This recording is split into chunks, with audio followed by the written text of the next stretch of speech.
Bismillahirrahmanirrahim. Assalamualaikum warahmatullahi wabarakatuh. Alhamdulillahi rabbil alamin. Wassalatu wassalamu ala asyrafil anbiya'i wal mursalin Nabiyina Muhammadin wa ala alihi wa sahbihi ajma'in. Rabbi shrah li sadri wa yassir li amri wahlul 'uqdatan min lisani yafqahu qawli. Jamaah pengajian salat Isya yang sama-sama dirahmati dan dimuliakan oleh Allah Subhanahu wa taala. Kembali kita pada malam ini melanjutkan kajian rutin bersambung kita di surah Al-Ahzab. Pada malam ini insyaallah kita akan masuk pada ayat yang ke-7. A'udzu billahi minasy syaithanir rajim. Wa il akhadna minan النبيين ميثاقهم ومنك ومن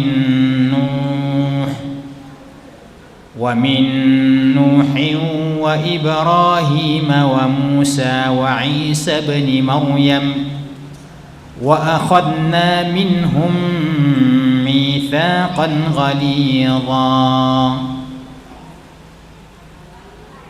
Ya, mungkin biar lebih semangat kita baca sama-sama ya. Ikuti saya. A'udzu billahi minasy syaithanir rajim.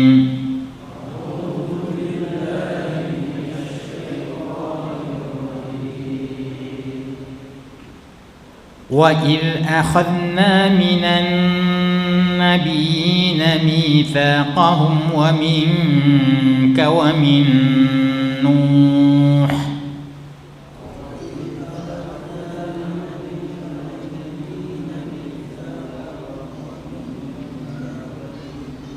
Iya, kayaknya yang lain tidak lihat ya. Saya ulang. Wa il akhadna minan nabiyina mitsaqahum wa minka wa min nuh na minan nabiyina mitsaqahum wa minka wa min nuh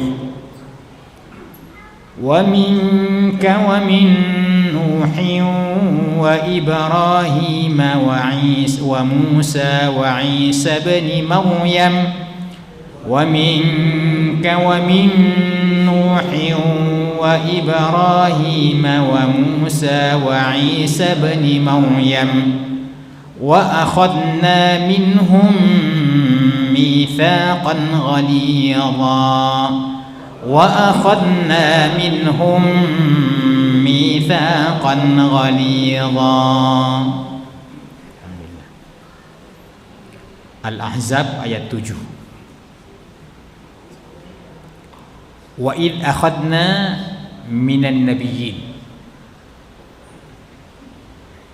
dan ketika kami mengambil dari para nabi secara umum, minan nabiyyin,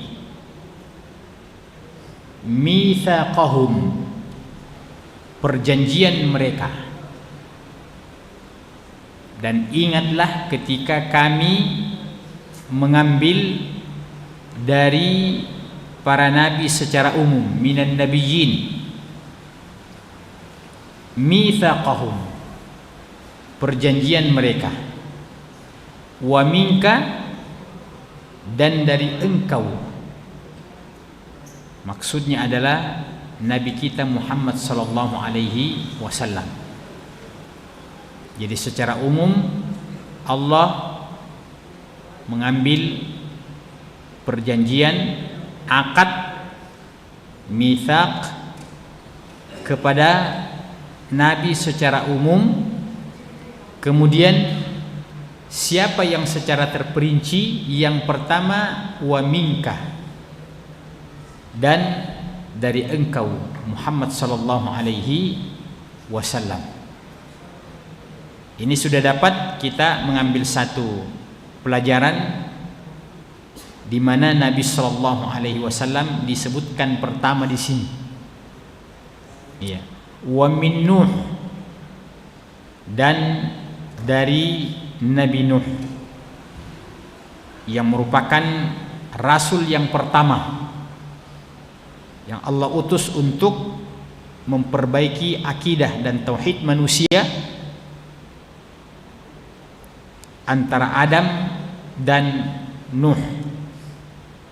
Wa Ibrahim wa Musa wa Isa bin Maryam. Jadi ada 5. Nabi Muhammad sallallahu alaihi wasallam, Nabi Nuh, Nabi Ibrahim, Nabi Musa, Nabi Isa alaihi wassalatu wassalam. Allah Subhanahu wa taala dalam sebuah riwayat disebutkan mengutus 124.000 nabi secara global tanpa disebutkan nama-nama mereka. Kemudian Allah Subhanahu wa taala memilih dari sekian banyak itu hanya 25 yang Allah sebutkan di dalam Al-Qur'anul Karim. Kemudian dari 25 itu Allah Subhanahu wa taala memilih 5 rasul. Dan 5 rasul itu yang disebutkan di dalam ayat ini. Nabi Muhammad sallallahu alaihi wasallam, Nuh, Ibrahim, Musa, Isa ibnu Maryam. Isa ibnu Maryam. Yang 5 ini adalah kelompok golongan, namanya apa namanya ini? 5 nabi yang disebutkan secara khusus ini. Ulul azmi. Jadi dari 25 itu kemudian dikhususkan 5 ini, itu merupakan keutamaan tersendiri lagi. Jadi tidak semua nabi itu ulul azmi, hanya 5 saja. Di antara yang masuk adalah Nabi kita Muhammad sallallahu alaihi wasallam. Begitulah namanya seleksi. Seleksi itu pada akhirnya membuat sedikit. Iya. Yang namanya seleksi itu apa? Seleksi itu hasilnya selalu sedikit. Makanya Allah Subhanahu wa taala mengatakan, wa qalilum min ibadiyasy syakur. Sangat sedikit di antara hambaku yang bersyukur. Berarti setiap seleksi akan menghasilkan perasan ya yang akan berakhir dengan jumlah yang sedikit. Dalam surah Al-Asr Allah berfirman,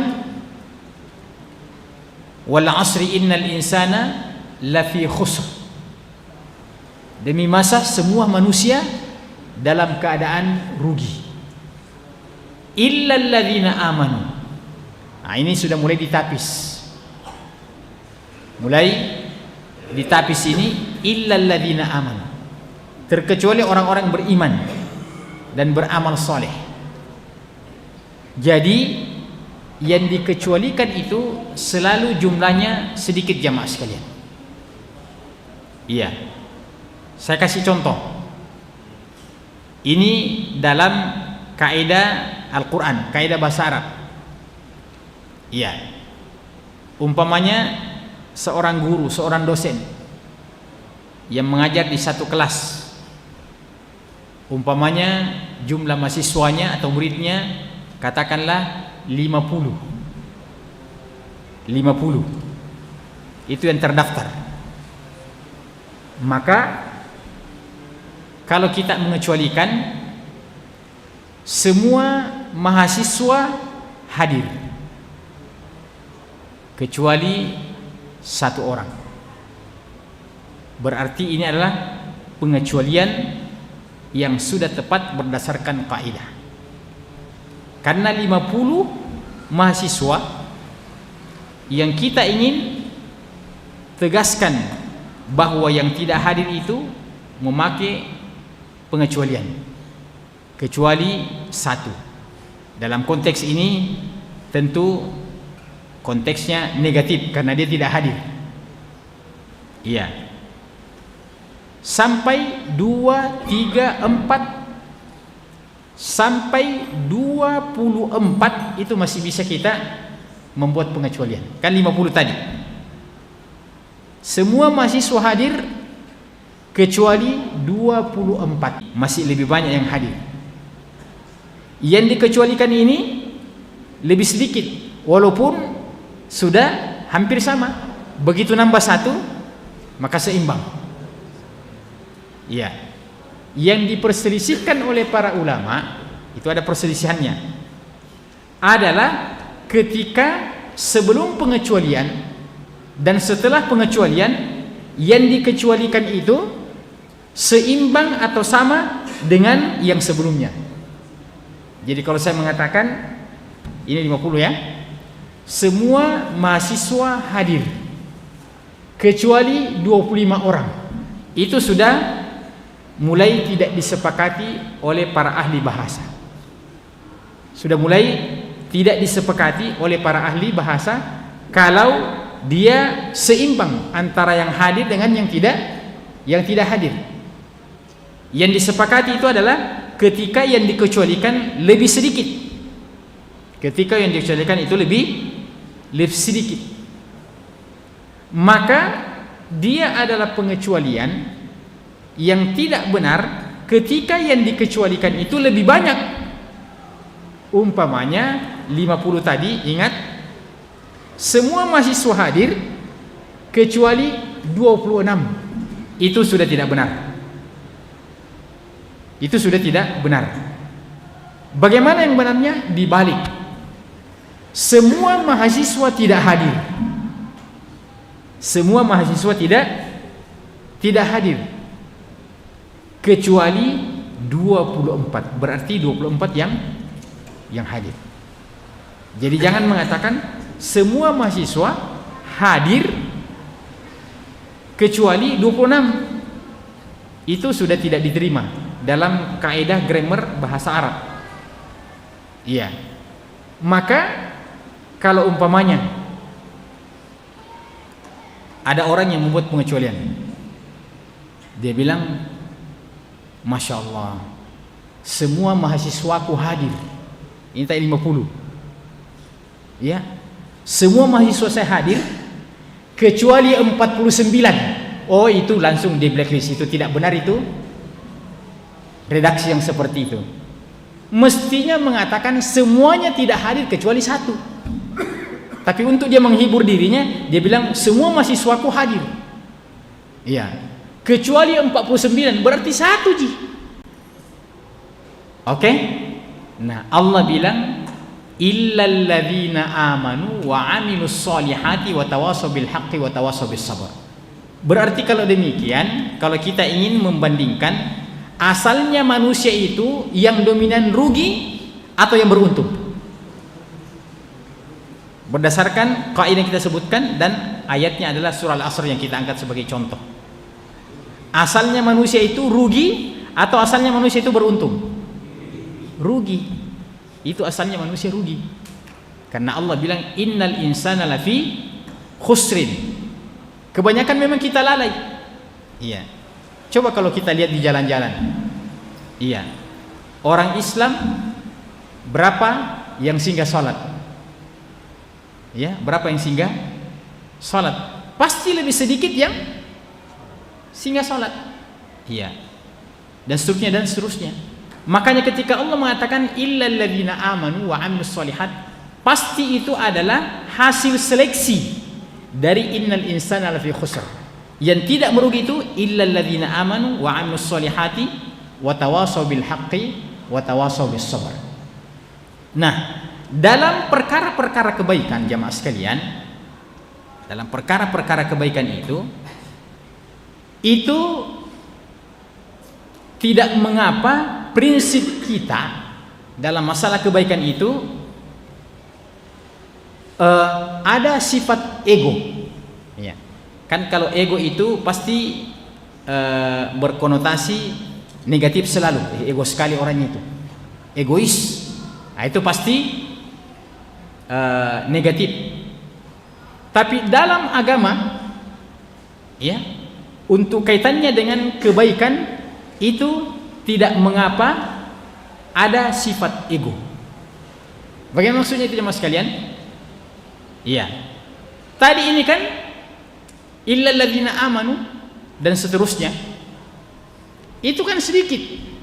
Itu kan sedikit. Iya. Bagaimana contoh pernyataan yang ego di situ? Contoh pernyataan yang egonya, kita akan mengatakan biarkan saja sedikit. Tak apa-apa sedikit. Yang penting saya di antara yang sedikit itu. Itu kan ego. Iya. Umpamanya persoalan keberhasilan. Berapakah yang diterima jadi pegawai atau yang lolos di perguruan tinggi? Bilang pendaftarnya 100.000. Iya. Berarti berapa di UNAS biasanya? Tapi berapa yang diterima? Cuma 5.000 umpamanya. Biarkan saja cuma 5.000. Yang penting dari yang 5.000 itu saya diantaranya. Nah, begitu kalau kita kembangkan juga antara penduduk surga dan penduduk neraka, yang mana lebih banyak? Yang mana lebih banyak? Penduduk neraka lebih banyak. Penduduk surga lebih sedikit. Kenapa lebih sedikit? Karena ini memang melalui seleksi yang ketat. Maka kita katakan biarkan saja, ya, penduduk surga itu sedikit, yang penting saya termasuk ada di dalamnya. Buat apa banyak tapi saya tidak termasuk? Nah, itu yang kita maksudkan dengan sedikit ego, dan itu ada pijakan syar'inya. Jadi bahasa saya membahasakan dengan ego, itu ada pijakan syar'inya. Apa kata Allah dalam surah As-Sajdah? Tatajafa junubuhum 'anil madaji'i yad'una rabbahum khaufan wa tama'a. Tama' itu sudah jadi bahasa kita. Apa itu tama'? Tama' rakus, loba. Nah, untuk urusan masuk surga ini memang kita mencita-citakan saya dulu yang pertama. Iya, saya dulu yang pertama. Semua kita harus bercita-cita dan berobsesi seperti itu. Kita yang pertama. Contoh yang lain, Nabi bilang, "Idza sa'altumul jannata fas'alu a'laha wa al firdaus." Kalau kau minta surga, berdoa pada Allah. Apa kata Nabi? Minta surga yang paling tinggi. Itu kan menunjukkan keambisian. Menunjukkan keambisian. Nabi tidak mengatakan, karena sedikit sekali amalmu, kalau kau berdoa jangan kau terlalu tinggi-tinggi. Yang sederhana mau doa apa? Surga yang paling bawah mau, karena sedikit sekali amalmu. Tidak. Nabi mengarahkan umatnya, kalau minta surga yang paling tinggi, supaya istilahnya ketika kita meminta surga yang paling tinggi, itu artinya kita harus memiliki amalan yang lebih banyak, agar supaya antara sebab dan cita-cita itu dia include, dia sejalan. Jadi itu kita ambil ilustrasinya tadi itu. Sekarang Allah bilang, wa idza akhadna minan nabiyyina mitsaqahum wa minkum min Nuh wa Ibrahim wa Musa wa Isa bin Maryam wa akhadna minhum mitsaqan ghalidha, dan kami telah mengambil dari mereka itu perjanjian yang teguh. Perjanjian yang teguh. Tadi ulul azmi itu adalah hasil seleksi yang ketat. Hanya 5. Kemudian Allah Subhanahu wa taala memilih lagi Dari 5 itu 2 yang menjadi Khalilullah, 2 yang menjadi kekasih Allah Subhanahu wa taala. Siapa yang keluar sebagai Khalilullah dari 5 itu? Nabi Ibrahim dan Nabi kita Muhammad sallallahu alaihi wasallam. Iya. Coba, begitu ketatnya seleksi itu. Maka keluar 2 orang, Ibrahim dan Nabi kita Muhammad sallallahu alaihi wasallam. Allah bilang dalam Al-Quran, wattakhadallahu Ibrahima khalila, wattakhadallahu Ibrahima khalila, dan Allah telah mengangkat Ibrahim sebagai kekasih Allah Subhanahu wa taala. Ya. Apa itu khalil? Yaitu al-khullah, di mana ia akan mengorbankan segalanya demi untuk memenangkan ridha Allah Subhanahu wa taala. Kenapa Ibrahim itu masuk dalam 2 orang dengan Nabi sebagai Khalilullah? Adalah ujiannya yang sangat berat. Ujiannya yang sangat berat. Pertama, Allah uji dia lama setelah menikah, belum punya anak. Belum punya anak. Jadi bapak-bapak sekalian di sini yang sudah lama menikah, belum punya anak, ya, mudah-mudahan Anda mirip-mirip dengan Nabi Ibrahim. Ya kan? Kemudian setelah lahir anak yang ditunggu-tunggu itu, Ismail alaihi salatu wassalam, yang ibunya adalah Hajar. Itu Masya Allah, ternyata dari istri pertamanya Ibrahim, siapa? Sarah, lahir juga Ishak. Lahir juga Ishak. Ini bukan saya buat-buat, tapi ada dalam Zadul Ma'ad karangan Ibnu Qayyim Al-Jauziyah. Ini bisa ditiru-tiru. Kalau ada orang yang sudah menikah dan tidak punya anak, coba-coba menikah kedua kalinya lagi, mudah-mudahan Allah kasih rezeki istri yang kedua, kemudian istri pertama juga mendapatkan rezeki anak. Dan itulah yang membuat Sarah itu, walaupun madunya Hajar itu, istilahnya sifat dasarnya manusia itu tidak senang dengan madunya, tapi Sarah itu sesungguhnya merasa bahwa gara-gara Hajar ini sehingga Allah kasih saya juga anak. Nah, jadi boleh diikuti itu, ya, insya Allah. Iya, itu sekedar intermezzo. Iya. Jadi wa idh khadna minan nabiyyin mitsaqahum wa minka wa min Nuh wa Ibrahim wa Musa wa Isa bin Maryam wa akhadna minhum mitsaqan ghalidha.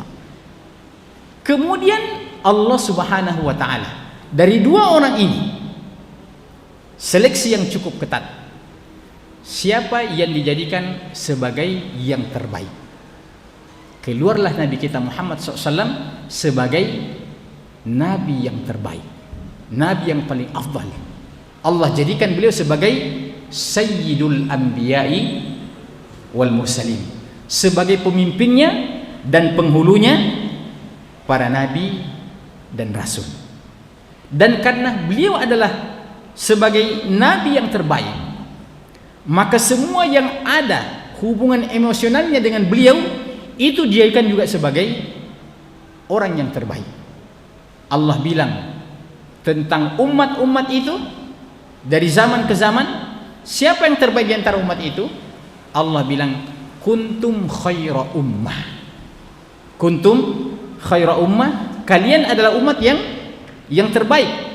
Kenapa? Karena Allah memilihkan untuk kalian nabi yang terbaik, maka Allah juga memilihkan nabi sebagai umat yang terbaik. Tidak mungkin itu bertentangan.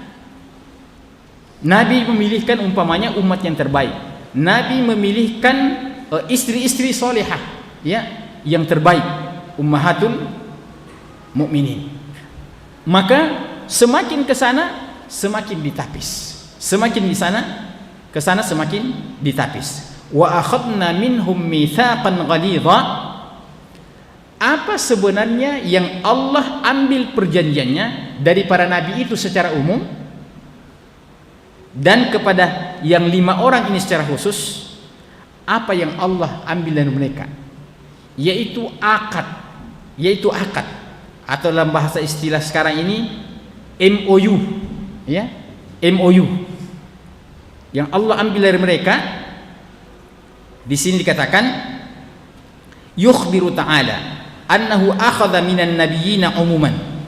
Allah memberitahukan bahwa ia mengambil perjanjian dari nabi secara umum, wa min ulil azmi, dan secara khusus yang ulil azmi yang disebutkan dalam ayat ini, wa haulail khamsah, yaitu jumlahnya 5 orang, iya, khususan mitsaqahum al-ghalir, yaitu perjanjian yang teguh, iya, perjanjian yang teguh, perjanjian yang kuat. Jadi kata-kata ghalir itu tergantung konteksnya, terkadang ghalir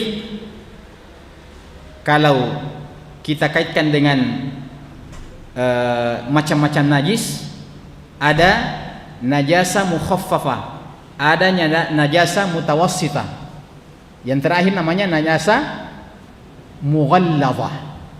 Najasa mughalladhah itu artinya najis berat.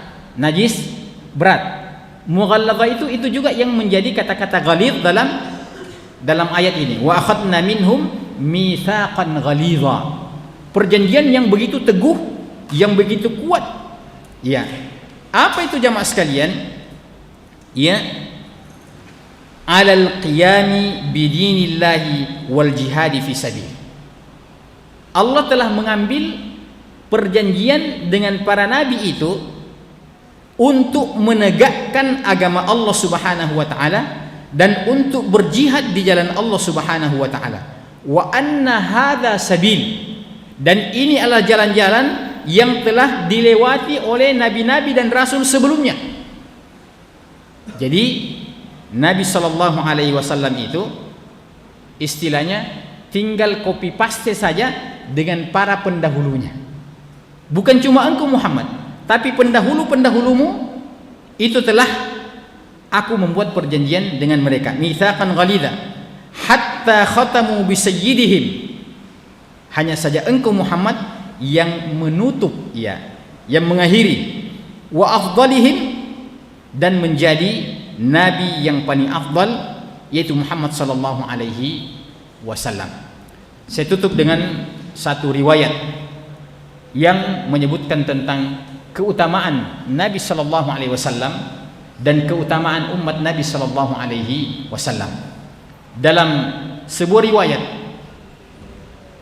saya temukan hadis ini dalam Zadul Ma'ad, karya Ibnu Qayyim Al-Jauziyah. Iya. Dalam hadis itu dikatakan ahlul jannati mi'atun wa ishruna saffan. Ahlul jannati mi'atun wa ishruna saffan. Thamanuna li hadhil ummah wa arba'una li sairil umam. Ini ngeri-ngeri sedap. Ternyata penduduk surga nanti itu cara menghitungnya pendekatan soft. Nah, kalau kita kan orang Islam, soft itu identik dengan soft salat kan? Iya.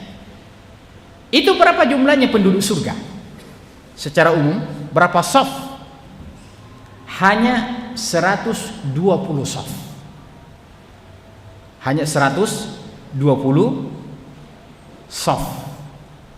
Iya. Jadi kalau hanya 120 soft, baru panjang kali lebarnya sama aja dengan Masjid Wahdatul Ummah. Kira-kira hanya berapa yang masuk surga? Coba bayangkan, ini saya katakan ngeri-ngeri sedap. Tapi mudah-mudahan insya Allah safnya ini membentang dari selatan ke utara. Mudah-mudahan itu satu saf itu. Nah, banyak-banyak gitu. Ya, banyak-banyak gitu. Kata Nabi SAW, dari 120 saf itu 80 saf kuotanya umatku. 80 saf kuotanya umatku. 40 saf ini dibagi-bagi oleh seluruh umat-umat sebelumnya. Coba bayangkan, dari segi kuota ternyata umat Muhammad SAW sebagai penduduk yang terbanyak, ya, penduduk yang terbanyak. Jadi mudah-mudahan insyaallah nanti dalam surga itu kita gampang ketemu Pak. Masya Allah, ya. Dulu kita di Masjid Wihdadi, oh iya, alhamdulillah, iya. Kenapa? Karena umat Islam, umat Muhammad SAW sebagai penduduk yang mendominasi daripada surga Allah Subhanahu wa ta'ala. Kemudian iya, setelah itu ternyata 40 saf ini, iya, yang dibagi-bagi oleh umat-umat yang terdahulu. Nah, kalau kita mau mulai dari Nabi Adam, iya, karena umat Nabi Adam adalah keluarganya sendiri, anak-anaknya, iya. Tapi umat dalam arti sudah tidak mesti berhubungan darah, mulai daripada umatnya Nabi Nuh alaihi salatu wassalam. Dan kita ini sebenarnya sudah terputus dari Nabi Adam, sudah terputus dari Nabi Adam secara langsung. Kita ini adalah keturunan dari Nabi Nuh alaihi salatu wassalam, karena Allah Subhanahu wa ta'ala pernah menenggelamkan bumi ini, tsunami total, ya. Dan siapa yang selamat? Yang ada di atas bahteranya Nabi Nuh. Jadi tidak ada orang yang hidup selain yang ada di atas bahteranya Nabi Nuh. Yang dikisahkan dalam riwayat itu hanya sekitar 70 orang yang tersisa itu. Hanya sekitar 70 orang yang tersisa. Yang lainnya itu semuanya ya meninggal dunia. Dari sinilah Nabi Nuh berketurunan. Ya. Dari situ kita asalnya, dari Nabi Nuh. Iya. Jadi kita bisa berbangga, Pak. Anda keturunan mana? Bilang ada hubungan dengan Nabi Nuh sedikit. Ya, alaihi salatu wassalam. Sekarang hewan-hewan yang kita nikmati, sapi, ayam, apalagi ya, yang kita konsumsi itu karena Allah memerintahkan kepada Nabi Nuh alaihi salatu wassalam untuk menaikkan hewan-hewan ternak. Ya, jadi dikasih naik semuanya itu yang Allah akan jadikan sebagai hewan yang akan berkembang biak. Jadi sapi yang kita makan, ya, ayam yang kita makan itu keturunan dari hewan-hewan yang pernah diangkut oleh bahteranya Nabi Nuh alaihi salatu wassalam. Kemudian selanjutnya Allah Subhanahu wa ta'ala memilihkan untuk umat Muhammad sallallahu alaihi wasallam adalah amalan yang terbaik. Adalah amalan yang terbaik.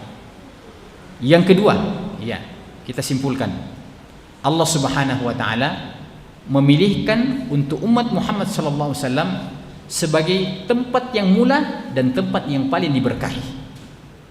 Ada tempat-tempat yang Allah muliakan untuk kita mengakselerasi, mempercepat daripada amalan kita karena umur kita yang pendek. Maka Allah Subhanahu wa ta'ala memilih 3 masjid yang istimewa di permukaan bumi: Masjidil Haram, Masjid Nabawi, dan Masjidil Aqsa. Kemudian Allah setelah itu menempatkan urutan keempat, ya, seluruh masjid-masjid yang ada di permukaan bumi. Jadi bayangkan, Masjidil Haram, Masjid Nabawi, kemudian Masjid Al-Aqsa. Kemudian urutan yang keempat adalah semua masjid-masjid yang dibangun di atas dasar takwa. La masjidun ussisa ala taqwa. Ya, masjid yang dibangun di atas dasar takwa kepada Allah Subhanahu wa taala. Kalau Masjidil Haram 100.000. Kalau Masjid Nabawi itu 1.000. Kalau Masjid Al-Aqsa itu 500. Kalau Masjid Wihdah dan semua masjid-masjid yang dibangun di atas dasar ketakwaan antara 27 atau 25. Dua-duanya riwayat yang sahih. Ada mengatakan 27, ada mengatakan 25. Ada ulama yang mengkompromikan. Kenapa ada riwayat seperti itu? Cara mengkompromikannya, ulama mengatakan 27 itu adalah pada jamaah yang banyak dan 25 itu adalah pada jamaah yang sedikit. Ya, mudah-mudahan Wihdah ini 27, ya, bukan 25. Kemudian yang terakhir jamaah sekalian, ya, Allah Subhanahu wa taala memilihkan bagi umat Muhammad sallallahu alaihi wasallam waktu yang paling diberkahi. Waktu yang paling diberkahi. Dalam 1 kali 24 jam Allah membuat potongan-potongan waktu yang tidak terlalu panjang waktunya, melebihi keutamaan daripada waktu yang lain, yaitu sepertiga akhir malam. Yaitu sepertiga akhir malam. Wabil ashari hum yastaghfirun. Kemudian setelah itu Allah Subhanahu wa taala untuk hitungan hari, Allah memilih dalam sepekan hari Jumat yang paling mulia. Hari Jumat yang paling mulia. Makanya ada sunnah-sunnah yang berkaitan dengan Jumat. Ya, termasuk ya Allah Subhanahu wa taala memasukkan, ya, menciptakan surga pada hari Jumat. Kemudian hari kiamat juga insyaallah akan terjadi pada hari Jumat. Jadi Allah Subhanahu wa taala memilih waktu-waktu tertentu. Hari Jumat merupakan hari yang terbaik selama sepekan. Kemudian Allah Subhanahu wa taala memilih 10 pertama daripada bulan Dzulhijjah sebagai hari-hari yang terbaik. Itu tidak banyak. Hanya 10 pertama daripada bulan Dzulhijjah. Kita sudah tahu tentang keutamaannya. Kemudian yang mana yang Allah pilih sebagai bulan yang terbaik, kalau kita hitung 12 bulan itu, ini adalah bulan suci Ramadan sebagai bulan yang terbaik. Ini adalah bulan suci Ramadan sebagai bulan yang terbaik. Bayangkan kalau kita mendapatkan keutamaan Lailatul Qadar pada bulan Ramadan itu, hanya Lailatul Qadarnya, bukan secara khusus semuanya. Kata Allah, Lailatul Qadri khairum min alfi syahr. Lailatul Qadar itu lebih utama beribadah pada malam itu dibandingkan beribadah 1000 bulan pada waktu yang lain. Di sini baru kita dapat mengkonfirmasi, inilah hikmahnya umat Muhammad SAW itu walaupun pendek-pendek umurnya, itu tidak perlu bersedih, karena Allah membuatkan mereka 3 aspek: kemuliaan amal, kemuliaan tempat, dan kemuliaan waktu. Ini 3 hal yang mendongkrak kita. Kata Nabi, a'maru ummati baina sittin wa sab'in, umur umatku rata-rata 60-70. Umat yang terdahulu mereka tidak memiliki keutamaan yang seperti itu, maka Allah memanjangkan umur-umur mereka. Nabi Nuh masa berdakwahnya saja 950 tahun. Dia. Kenapa bisa umat ini lebih baik? Karena ada pelipat gandaan amal, pada amalan, pada tempat, dan pada waktu. Iya. Tapi di satu sisi, secara personil, secara pribadi-pribadi, orang itulah yang paling merugi, yang ketika umurnya tidak seberapa, kemudian dia tidak mengisi dengan amal soleh. Ini kan bulan Ramadan seperti ini, masya Allah. Ya, kita melihat banyak saudara-saudara kaum muslimin, ya, yang Ramadan tidak Ramadan sama saja. Ya, Ramadan tidak Ramadan sama saja, tidak ada sesuatu yang berubah. Iya. Yang paling mengherankan itu, sudah masuk 1 Ramadan baru dia bilang, masih Ramadan kah? Allahul musta'an.